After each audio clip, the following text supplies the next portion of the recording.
Hello everyone, welcome back. I'm Max, hi, and today I have this digital piece for you that I did on Procreate. That's a part of my little Greek mythology series, and this is obviously going to be Aphrodite. I just wanted to show you my process that I do for digital work and digital sketching that I do mainly at the moment. And I want to say right in the beginning, I am not a professional artist, I am not a teacher, but I always find it very helpful to see how other artists do their work and how they solve things and how they do stuff, I guess. As you can see, I am starting with a very rough sketch, and that's also the stage that I am using reference. I always use reference in the beginning. I did in this case for the pose, the hair, as you can see, and also for the swans. But I try to get away from the reference as soon as I am getting to the more detailed sketching, because I don't want to be too bound to that. I want it to have still my thing. I don't know. I am always starting with pink, and I don't know why. It's just a habit that I have. And I also don't shy away from using other tools that digital gives me, like the transforming tool and the liquify tool. I think that's very a cool thing that you can alter these things. And I also have more issues with proportions when I am doing digital. I don't quite know why that is that way. I get faces much more easier on a sheet of paper than in digital art.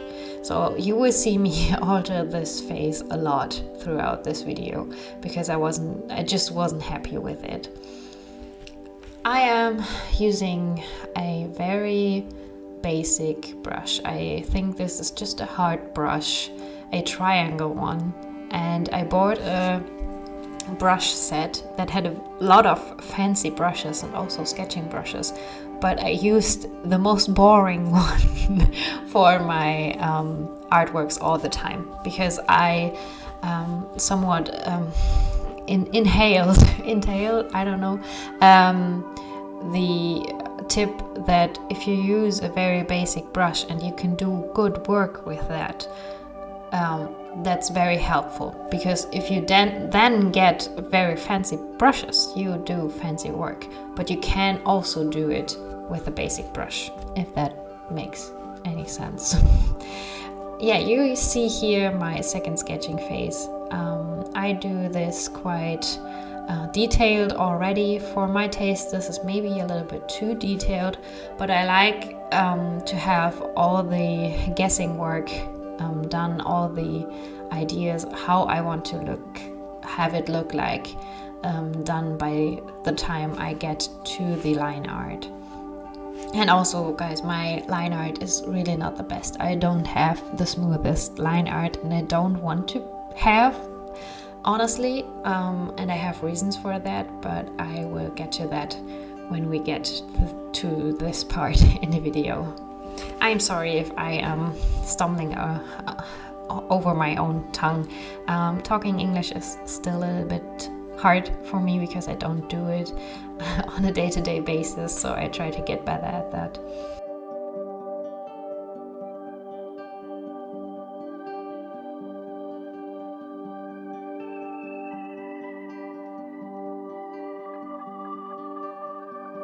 As you can see, I am already getting all the details in that I want to have in the final layer at the end, because I don't want to guess and I don't like to use the delete tool that much. I think my way of not getting this lifeless type of line art that a lot of artists have, that problem that you really like your sketch, and the sketching phase is absolutely my favorite part. That's why I mainly do sketches at the moment and not finished work, because I just thought if that's my favorite, I should do just that at the moment. And a lot of artists, and I myself as well, have the issue that you have this cool sketch and it's looking full of life, and then you put the line art above it and you delete the sketch layer, and then it looks just off. It looks just lifeless and boring. And I try to have my line art layer just the same way I have my sketching layer. So my line art is, I try to go about it like I would in sketching, but just a little bit slower. So I still have some lines that don't mean anything, that are just a little bit beside or are not quite right, and then I lay another line above that, and that way I get in the finished result, I am getting that a little bit more lively look, I guess. And my line art would not be the best if you are a comic book artist, because you can't actually fill in my line art. And I guess that's important if you do comics, because you don't want to go in every shape. You just want to use the bucket tool or something like that. And the way I do line art, that's not possible, because I have a lot of gaps between my lines. This is the moment that I actually start the actual line art, and I do it with the same brush actually as I do the sketch beneath it. I am really not that fancy about brushes. I use the most basic ones, and I also have this thing in my head that I want to do good with the most basic brushes, because I want to feel like it's all coming from my skills and not from the brush, that just because the brush looks good, my work looks good. But yeah, I don't think that makes any sense, but I just like to use the same brush every time.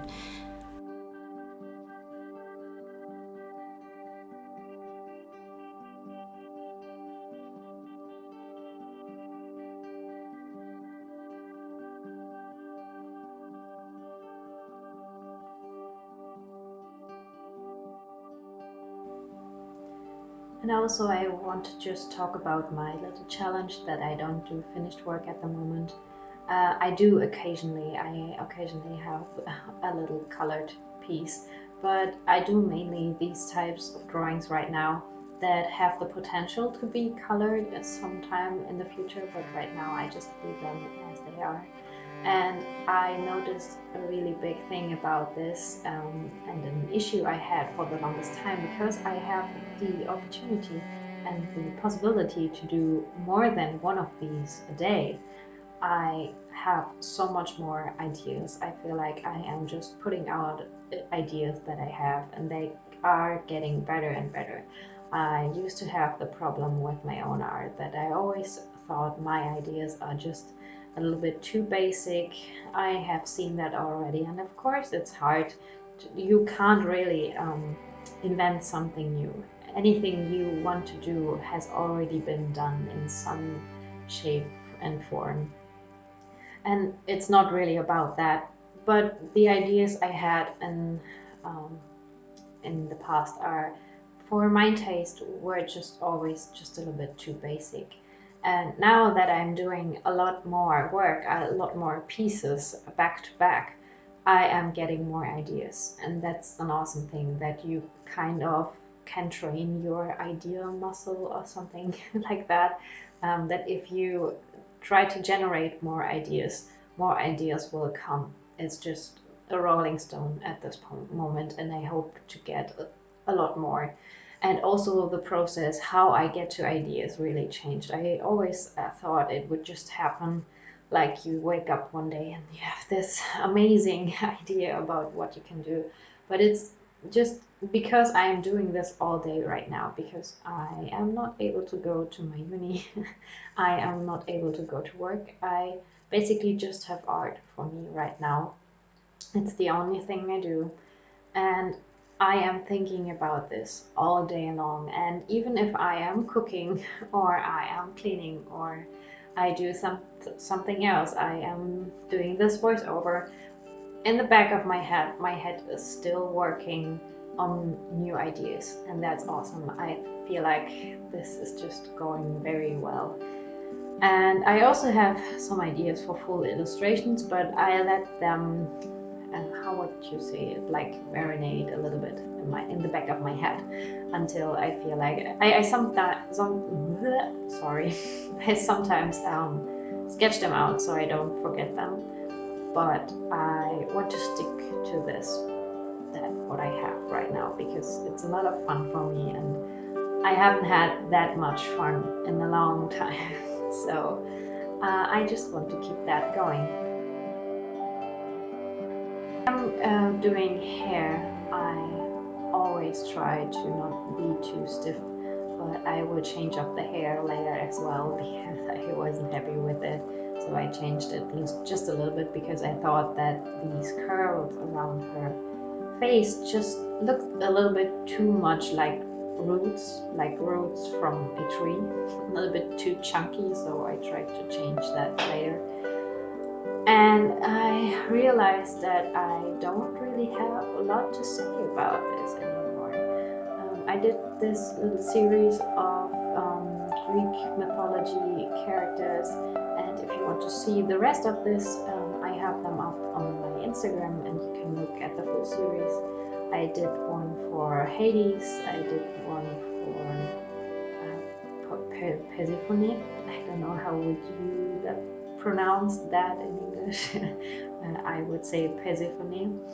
And yeah, if you want to see them, go check out my Instagram if you like. And I think I will just leave you with the last few minutes of this speed drawing, I guess. Listen to the music and see you. Bye.